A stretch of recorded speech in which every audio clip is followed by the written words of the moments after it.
Last summer, I designed and built my own festival stage.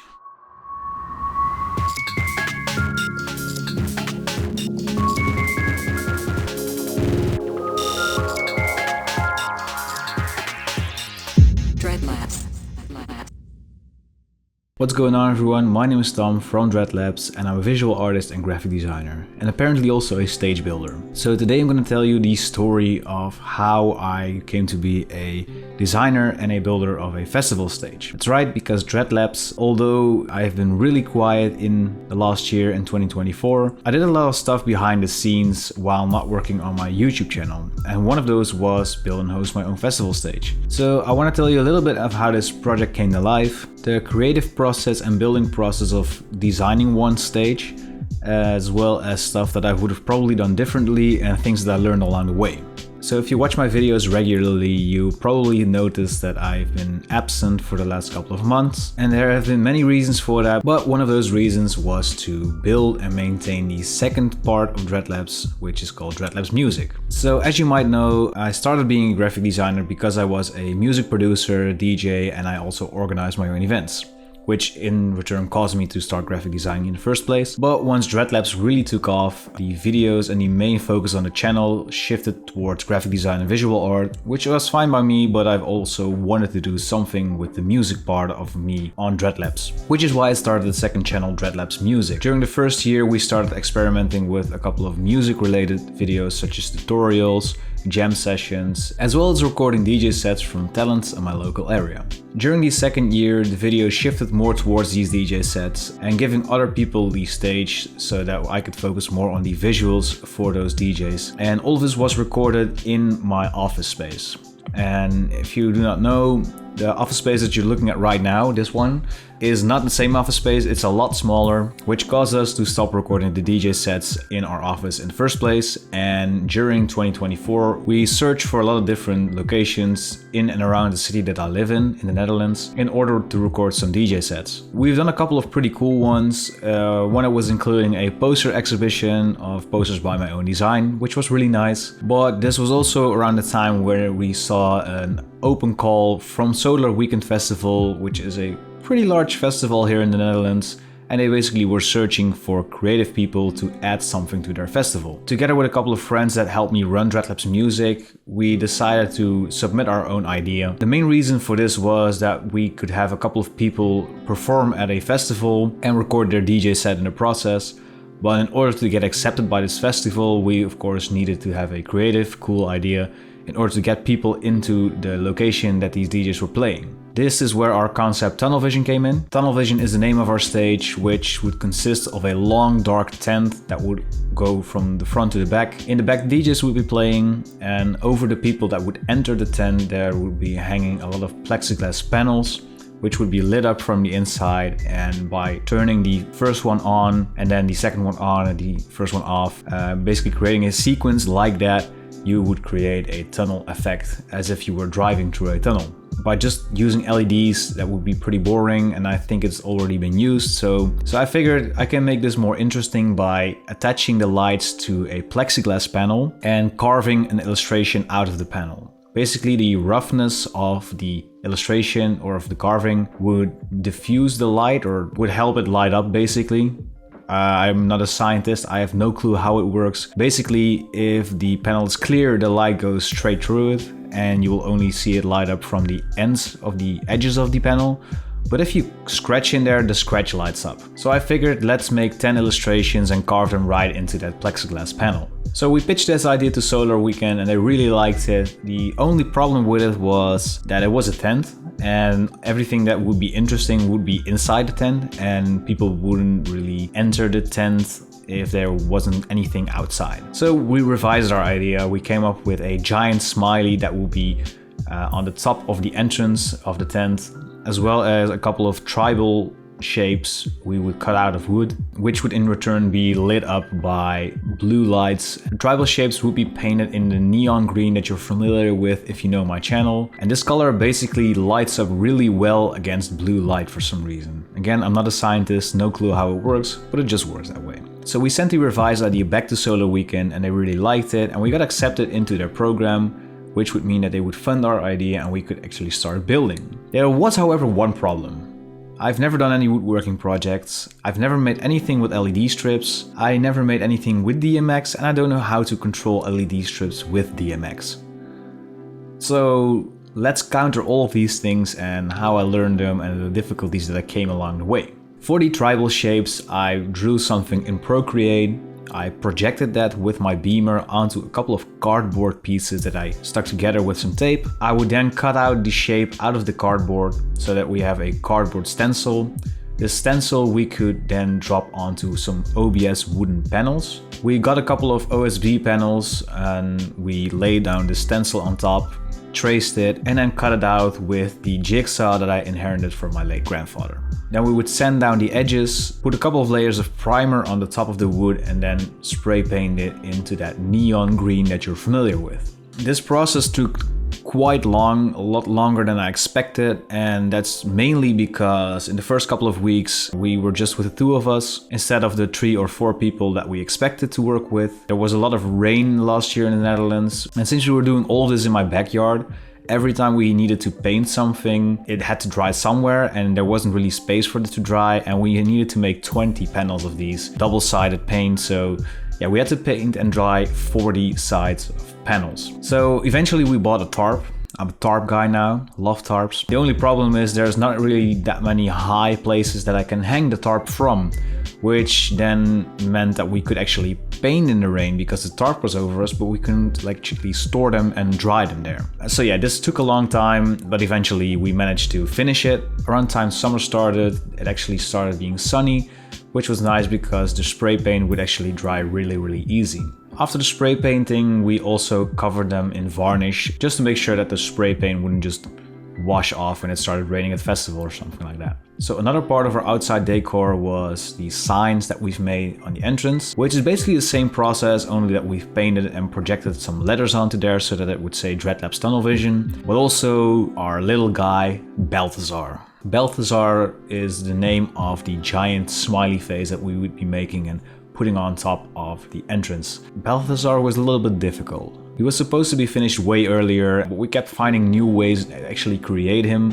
One of the things that I really wanted to solve was I would love to have Balthazar be easy to build up and break down, because we didn't really know how large the van was that we would be able to transport our stuff to the festival site with. So eventually we settled on this really janky thing that would have screws pointed outside of it on the top and the bottom.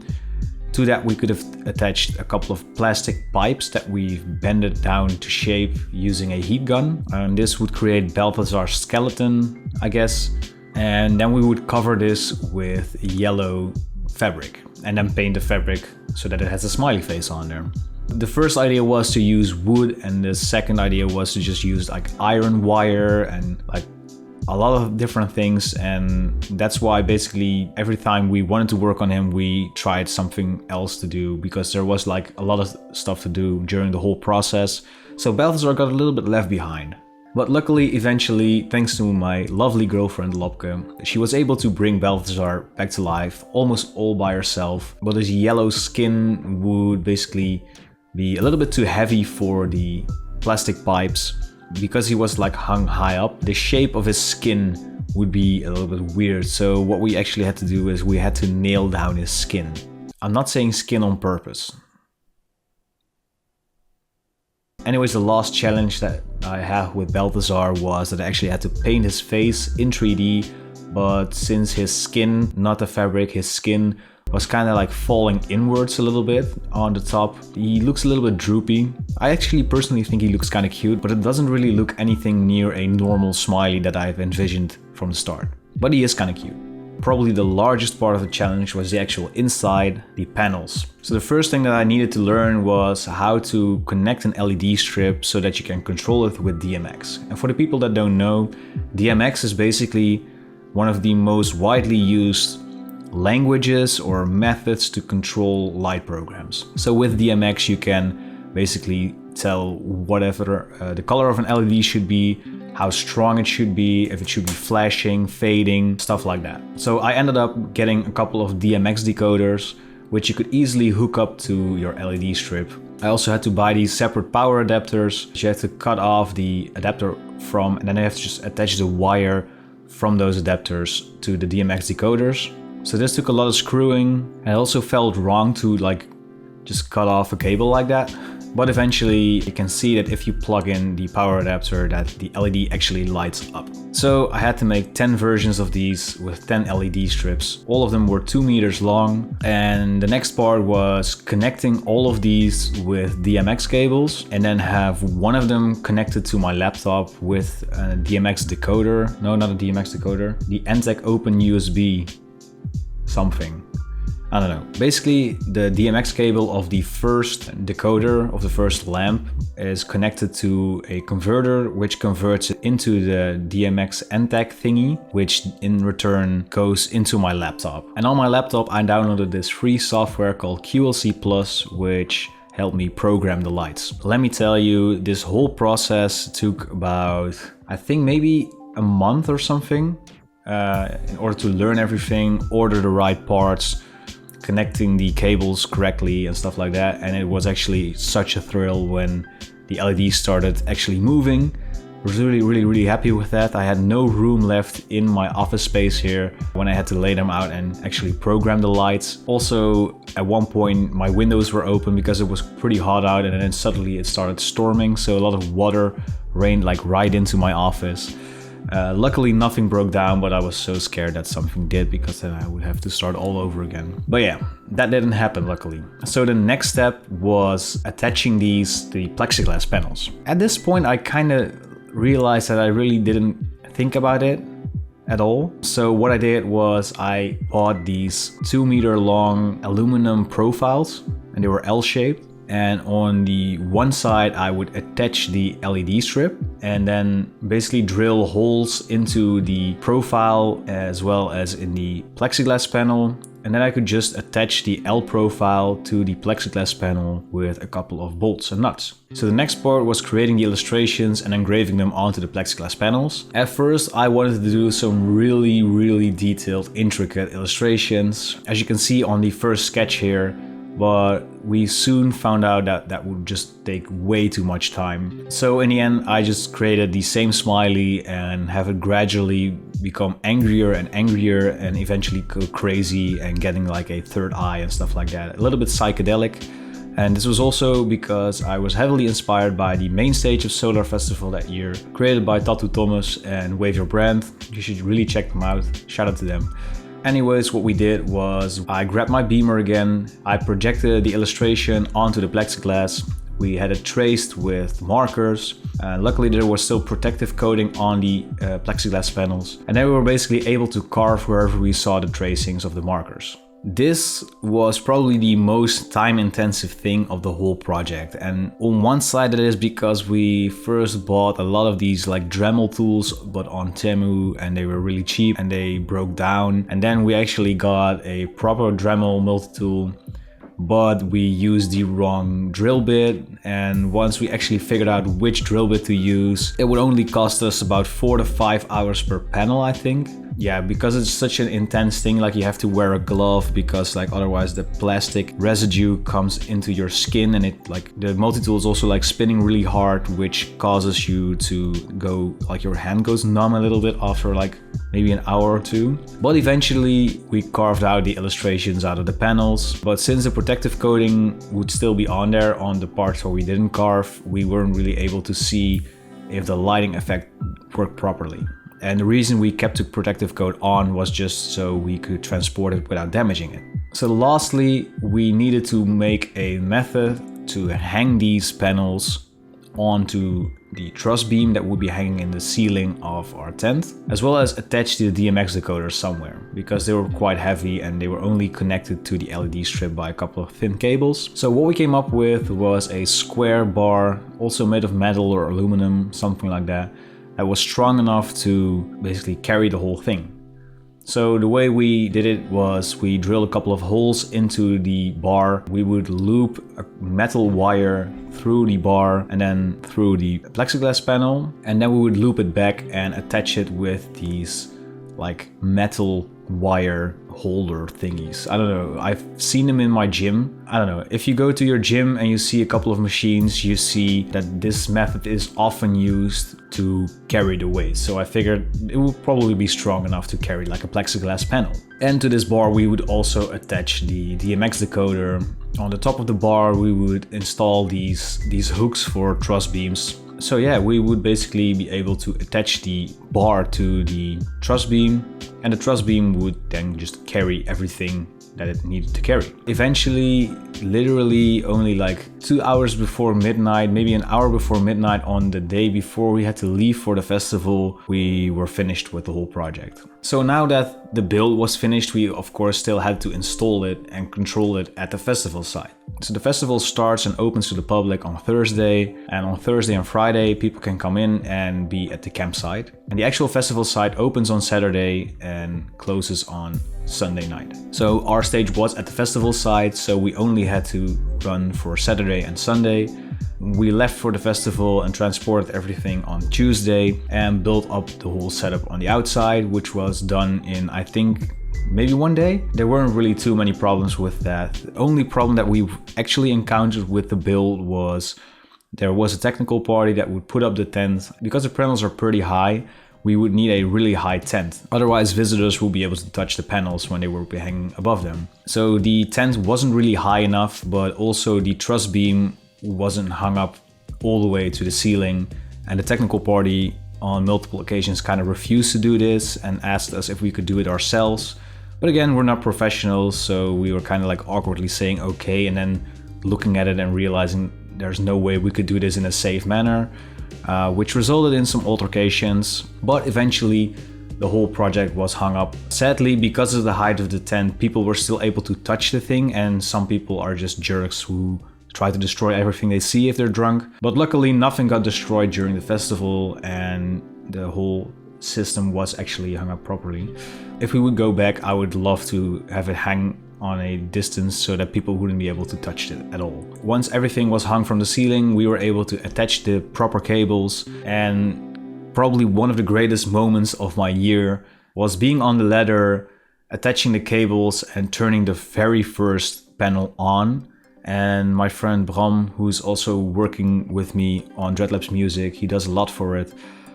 He was standing like below and helping me, and so I was like really close to the panel. I couldn't see it properly, but he was like standing on the ground, and when he saw it light up for the first time, he went like, whoa.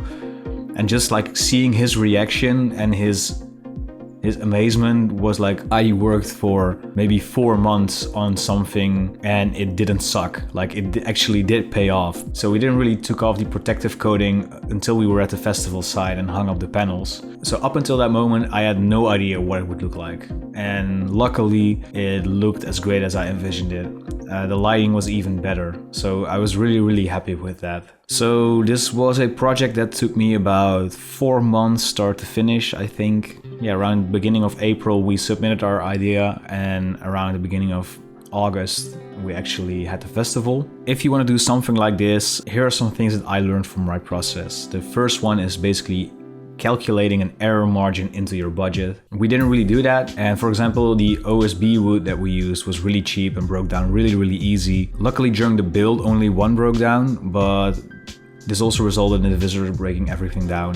So I would have probably gone with a little bit more expensive materials, but also if something breaks down during building, or if you don't have enough paint and you end up needing more, then you don't have to pay it out of pocket because the budget was set and you couldn't ask for more during the process. So this whole process took place completely in my backyard and in my office. Both are at my home, which was fairly stressful. So one big thing I learned is if I would do something like this again, I would definitely rent out a workspace where we could just leave everything at the end of the day. And we worked with more people on this, so that way those people would also be able to come in and work whenever they had time, instead of having them to ask, oh, can I come to your house to work on the project? Leaving everything where it is when I stop working, and then just be able to go back and pick up where I left off. Summer was approaching. We also wanted to enjoy our backyard without the whole work thing, of course. So we had to clean up every single day afterwards. Another thing that we could have done differently was communicating the aspects and the measurements early on to the technical party,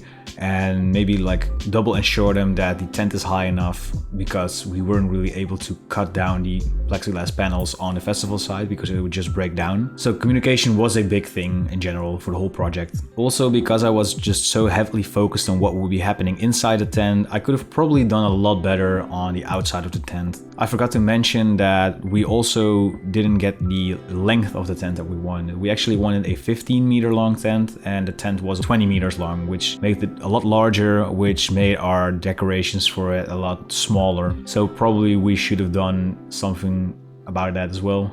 Anyways, I want to give a huge shout out to everyone who helped me with this project. Bram, Georgia, Giel, Lopke, Nina, Rick, Tim and Rick. Also a huge thanks to the Solar Weekend Festival crew for believing in our idea and helping us envision it, and also being a huge help during the festival. Basically anytime we encountered a problem, they were ready to help us immediately. So a huge thanks. Also a huge shout out to all of the artists that played our stage. If you want to check out the sets, you can check them on our second channel, Dreadlabs Music. There's a lot of great sets on there. Most of them are electronic or drum and bass, so if you like those genres, I would heavily advise you to check it out. And also thank you for my neighbors for putting up with the noise that we've probably made during those months. So if you want to find like measurements, the list of tools that we used, as well as the QLC Plus file, the Cinema 4D files, any work files on the process and all of the things that we used, you can find those on my Patreon channel. On my Patreon channel, you can get access to all of the project files from all of my videos and tutorials for just $5 a month.